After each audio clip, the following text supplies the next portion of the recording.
بعد انتظار أكثر من 20 يوم. أهلا وسهلا حبايب القلب، كيف الحال؟ شو الأخبار؟ إن شاء الله تكونوا بألف خير، وزي ما وعدتكم رجعت لكم بفلوج جديد. يؤسفني نقول لكم إن فلوج اليوم خاص بالبنات فقط، ولكن تقدروا انتم كشباب تاخذوا منا المعلومات وتطبقوها على نفسكم. المهم في فلوج اليوم حنقول كلام في البعض منا مش حيحبه والبعض منا حيحبه، فما تنسوش انكم انتم تسمعوني للاخير وتعطوني رايكم في التعليقات. وقبل ما نبدو بمحتوى الفيديو ما تنسوش لايك للفيديو، اشتراك للقناه، وتكتبوا لي تعليق جنيه. بعد انتظار اكثر من 20 يوم تقريبا وصلت طلبيتي اللي نبغى نمشوا بها للجيم، فتعالوا نشوف مع بعضنا شو فيها. وقبل ما نبدو نفتحوا في الاكياس وشيء زي هذا، نحب نقول لكم اني انا بديت على قناعه تامه اني حتى وقت نمشي للجيم نمشي محجبه، ففي الاكياس هذه كل شيء يحتوي للجيم. وطبعا بالفتره اللي انتم كاتبينها ان شاء الله في الفلوج الجاي ما نبيش نشوش المعلومات عليكم، ولكن ان شاء الله في الفلوج الجاي حنشرح حاجات الدايت وحنوريكم الوجبات اللي انا حنمشي عليها لمده 90 يوم.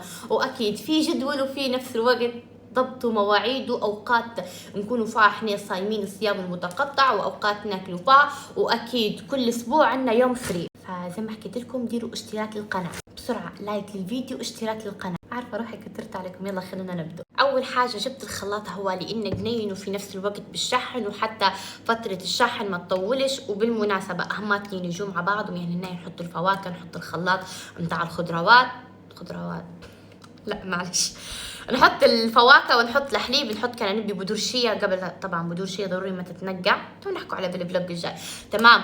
ونحطوه ونرفعوه معانا. طبعا تقدري ترفعيه معك بالسياره، تقدري في اي وقت، تقدري حتى في النادي مثال تحطي الفواكه متاعك في حافظه وتخلطيه وقتي وتشربيه، بحكم انتم عارفين الحاجات الفريش والحاجات الطبيعيه والحاجات اللي بدون سكر واللي بدون مصبرات ما تصبرش. فهذا من اهم الاشياء اللي تكون موجوده معانا في الدايت. واهم حاجه اكيد حافظه التوست، هي لانها جنينه وتعطينا حافز، يعني خير ما نلفه في كلينكس او في سيلفر او نحطه في حفاضه عاديه. قلت لكم الحاجات البسيطه هذه هي اللي تشجعنا باش ان احنا نكملوا في الدايت، هذه حاجه صدقوني فيها. وصح هم قدامكم تقريبا مجرد حافظات بلاستيك، ولكن هادم اهم حاجه انهم هم يعطونا حافز. خليني احكي لكم على حاجه. شوفان، فواكه، زبادي، لو انتم حابين او عندكم صوص جايز، كل المنتجات اللي انا نوريكم فيها طلبتها من شيء تمام. حاجه زي تانية وجبه الغداء لما احنا نكونوا في الدايت، سلطه، دجاج، ذره، نحطوا هنا مثال صوص صحي بالشوكة. أهم حاجة الشوكة يا بنات. فالمنتجات هذه من أهم المنتجات اللي احنا تعطينا رغبة بإن احنا نكمله، فحبيت اليوم نشاركها معاكم باش يكون حافز لكم انتم. وبجديات الحاجات البسيطة هذه حافز حتى لي أنا. وطبعا هذا مستعملاتها من قبل، ولكن هذا أفضل حاجة أنا اخذتها من شيء. وتعالوا خلنا نحكي لكم على الميزة متاعها، إنه هو في درجة حرارة تقريبا تو ما يشتغلش لأنه ما فيش شيء، ولكن أول ما نحطه فيه الكابتشينو ونسكروا عليه نعرفوا درجة الحرارة الموجودة. وهذا غير إنه هو بجديات حاجة فظيعة، يدوم معانا أكتر حتى من 6 ساعات. وتوا تعالوا نخشوا في فقرة الملابس. وأول حاجة طبعا حنوريها لكم هي شنطة الجيم، شنطة ما تكونش كبيرة وما تكونش صغيرة، في نفس الوقت توسع لكل حاجة، لأن بجديات حتى واحدة تبدأ شادة هيك شنطة كبيرة من راسها وتبدأ شنطة صغيرة تكون خشة المناسبة مش حلوة. فأنا حبيت نختار شنطة الجيم هذه جنينة، وفي نفس الوقت سعرها مناسب، فيها جيوب نقدر نحطوا تليفوناتنا، نقدر نحطوا حاجاتنا. وطبعا انتم عارفين ان الجيم دائما اكثر مكان امن ماشي، يعني مش لازم الواحد في نفس الوقت يخلي حاجاته ثمينة. اوكي فهيك ويسد كل شيء، للامانه يسد كل شيء. قفازات طبعا، يعني اكيد مش حنشدوا الالات الرياضيه بايدينا وشيء زي هذا. تعالوا مع بعضنا نشوفوا القفازات بجديات شكلهم حلو هلبا يعني للامانه. خلينا نلبس اليسار يلا خلينا نقول بسم الله. حوافز يا جماعه، الحاجات هذه حافز. البعض منا يقول هذه شدير وهذه شدير، لكن الحاجات هي حوافز. طاحت اهم حاجه لحظه. وبالنسبه للتيشيرتات حبيت ان ناخذ المقاسات الكبيره تمام، وفي نفس الوقت يكونوا تلت ارباع باش حتى نقدر نلبس معاهم الحجاب، يعني عادي ما فيش مشكله، لان انا في الجيم حنلبس حجاب. بالنسبه لانواع الحجاب حنحطهم لكم، لان ما نكذبش عليكم الكيسه في سيارتي الثانيه، سيارتي الثانيه مش في الحوش اللي انا حاليا توا فيه. فهادم كل انواع الحجاب اللي انا خديتهم، بالطاقيه، بالعادي، باللي مرات بالركبه. فانتم مش تحبوا، انا حبيت نشكل بس، لان اكيد حنصور معاكم ستوريات سناب تمام. فهيك حجم التيشيرت خديته يكون واسع هلبة وفي نفس الوقت يكون طويل ومستور. ومتخيلين معي اني خديت بس نص تيشيرتات، لاني قلت مرات ما نلتزمش بالدايت، مرات تجيني خدمه، مرات تجيني سفره واشياء زي هذه، فخديت بس لحظه بس، فخديت بس التيشيرتين حجمين اخذتهم طبعا كبار، هم 2 يعني. طبعا هذا يجي لعند المرفق لعندي هنايا ويناسب اكيد معاهم الحجاب. توني بخش لكم في اهم فقره، واللي نحس في البعض انما ما ياخدش فيها او ما يستعملش فيها او ما لقيتش حتى حد داوي على الحاجات البسيطه هذه، هو ان احنا لما نتمرن سواء في الحوش او لما نتمرن في الدايت، هذه ضروري ما تكون موجوده معاكم. هذه مهمه، هي زي بتاعت راقصات الباليه. ايه بيقول لك احنا مش حنرقص باليه، لا جايز، هذا ماليش علاقه برقص الباليه، هذا ليه علاقه بانه هو تقدر تجري مرات تنحس بيدروك في العاب رياضيه، مرات تتطلب انك انت تنحس بيدروك، فبدل ما تكوني لابسه شخشير صدقوني ان هذا يساعدكم هلبة. اللي اهم حاجه واللي نعانوا منها احنا كبنات الترهلات اللي يكونوا بالطريقه هذه. انا بروح يعني وزني مش هلبة زايد، حنوريكم في الفلوج الجاي ان شاء الله الانبادي وحنوريكم، بس انا عندي ترهلات من هنا بسيطه، يعني وزن زايد بسيط. فلما احنا نتمرنوا المهم انه يكون عندنا هذا المشد لي، لحظه، المشد لي هذا يا جماعه، باش ان احنا لما نتمرنوا يكون هو شاد وفي نفس الوقت نبدو نخسر في الوزن.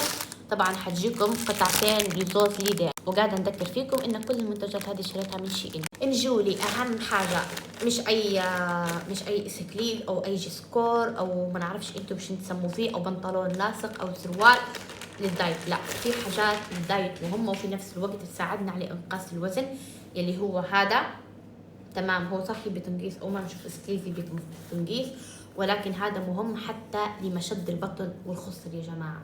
ما نعرفش انا علاش مبين هيك، ولكن هو هيك يعني يحافظ لك على الخصر وفي نفس الوقت ينقص لك من البطن بجديات. حاجه جنينه هلبة وممتازه ومتاكده انها حتشوفوا عليها فوائد. يا بنات انا درت حاجه ردوا بالكم انتم تديروها، واللي هي المشد. نسيت المشد من رغم كان ليه فايده كبيره، وتقريبا في 2017 2016 وقتها خسرت 8 كيلو او 10 كيلو، فكان ليه اثر جميل جدا المشد ليومنا هذا. المهم نجولي اهم حاجه اللي هو الحبل الالكتروني، طبعا مهم جدا وهلبة يا بنات. وفي نفس الوقت طبعا يجيكم كتاب تقريبا تقدروا تفهموا، لكن هو سهل يعني. هنا مكتوب العدد، مش مجرد ما انك انت تروحي من الجيم لا خلاص انا ما عادش نبي نتمرن، انا مش عارفه شنو راه الحبل ينقصوا عليه هالبنات في وزن، ولكن خذي اللي الالكتروني اللي يحسب لك في العدد النطاط بتاعك او عدد التنقيزات، ما بعرفش تقولوا لا، فتسفري من لقطه وتبدي انت كل ما تنقصي هو يعدلك، كل ما تنقصي هو يعدلك. بعدين انتم تقدروا تخشوا على فيديوهات كويسه تشبهكم انكم انتم كم جسمكم يحتاج اليوم تنقيزه، شيء زي هذا. ديروا كلعبه، ديروا كحاجه بسيطه، ولكن طبعا ما ننصحش به ان اصحاب الناس اللي عندهم الدهشه زي حالتي انا ما تستمروش هلبا يعني. 20 نطة دوروا 20 نطة، ديروا دورة بسيطة. وكذلك ضروري ما نخسروا وزن يا جماعة، ضروري بجديات، لأنه هو السمن مقبرة الجمال. وتعالوا معاي لأهم منتج لهذه المشتريات، واللي هو هذا. طبعا تحطوا أكرمكم الله أقدامكم هنا، تحطوا على الأرض تقعمزوا وتشدوا بإيديكم بمجرد ما تديروا هيك. فبجديات هذا برضو الناس اللي تبي تنقص البطن السفلية، تمام، هذا ممتاز لها، والمنتج رخيص هلبة، وتلقوه طبعا موجود في شيء. نجولي اخر حاجة عن تجربة، طبعا هذا واخدتها تقريبا لي سنة، اللي هو متاع اللغلوغ. طبعا اللغلوغي كان هيك، ولو كنت لما اديله هيك كان ينزل هيك. فبجديات هذا ساعدني هلبة، ولكن أنا ما استمرتش عليه. وإن شاء الله يا ربي توا بعد ما شفتوا المشتريات تكونوا خذيتوا الدايت بعين الاعتبار، ويلا نوضوا أبدوا ديروا طلبيتكم حتى أنتم وخشوا للجيم. الصحة ثم الصحة ثم الصحة، وصدقوني صحتكم إن كان طاحت راحت خلاص، فابدوا من توا. وهيك يا حبايبي القلب نختم معاكم الفيديو ونقول ان شاء الله عجبكم، وان شاء الله تكونوا خديتوا كامل الموضوع بعين الاعتبار، وانتوا وياها هيا نوضي ابدي على الجيم. وان شاء الله الفيديو اللي بعد هذا لو لقيت حماس على الفيديو هذا، تفاعل هلبة، مشاركات هلبة، لايكات هلبة، تعليقات هلبة، بعون الله تعالى حنزل لكم النظام الغذائي. على فكرة انا اخذت الموضوع بمحمل الجد يعني. فالفيديو اللي بعد هذا خلينا نقول لكم عليه شويه، حيكون فيه الانبادي اللي هو انا تو وزني كم نسبه الدهون، شنو الحاجات اللي بنستمر عليها على 90 يوم، ولمده 90 يوم مش حنقيس وزني ابدا، وحنشارك معون الله معاكم كل شيء. فنشوفكم في فيديو جديد، باي باي.